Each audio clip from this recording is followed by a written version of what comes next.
Hello, my name is David Hawa, Senior Fixed Income Client Portfolio Manager at Robeco. Today I would like to discuss the importance we attach to the Robeco Credit Quarterly Outlook.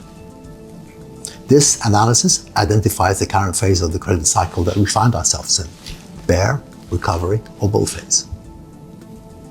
When we look at what happened in fixed income markets this year, it's been generally disappointing for this first half of the year.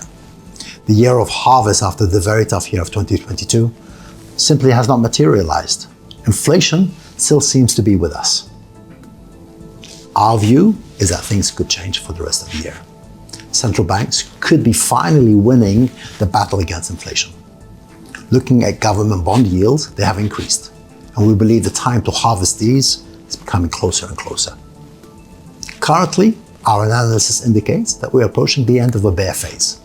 And so therefore, we're implementing what we call more of a prudent approach. The way we express that is that we are favoring investment grade over high yield bonds. And we would like to utilize more risk at better entry levels, as we believe valuations are expensive, especially for high yield bonds. Furthermore, our base case scenario is for an economic slowdown. So who wants to allocate to weak, high debt level corporate bonds in this kind of an environment? Within investment grade, our preference is for the banking sector. And this sector ticks both the valuation and the fundamental box. In terms of valuation, current spread levels for senior banks are still well above their long-term average spread. On the fundamental side, we have the European Central Bank in Europe monitoring very closely the balance sheets of the banks we are investing in, and this is part of the Basel III regulations. But at Robeco, we don't only take the European Central Bank's word for it. We run our own stress test scenarios to make sure we're comfortable with the risk we are taking on. We want to be rewarded for that risk. And that's simply the way we do things at Robeco, what we call the research-driven approach. Going forward, we believe a safe pair of hands is needed, as volatility will undoubtedly increase.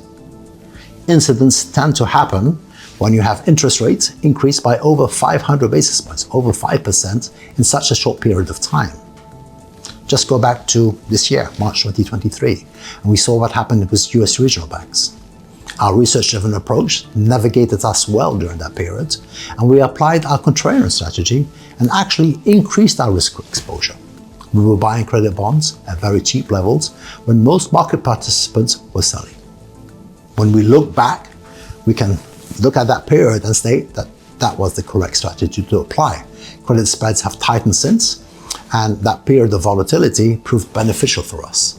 So going forward, we believe that the conclusion from our latest credit outlook is to buy the dips and apply the same strategy that we applied back in March 2023.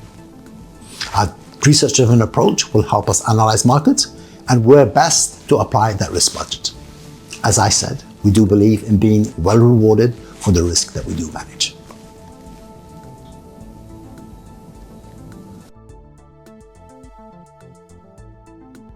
台新投信优于您的想象，投资一定有风险，基金投资有赚有赔，申购前应详阅公开说明书。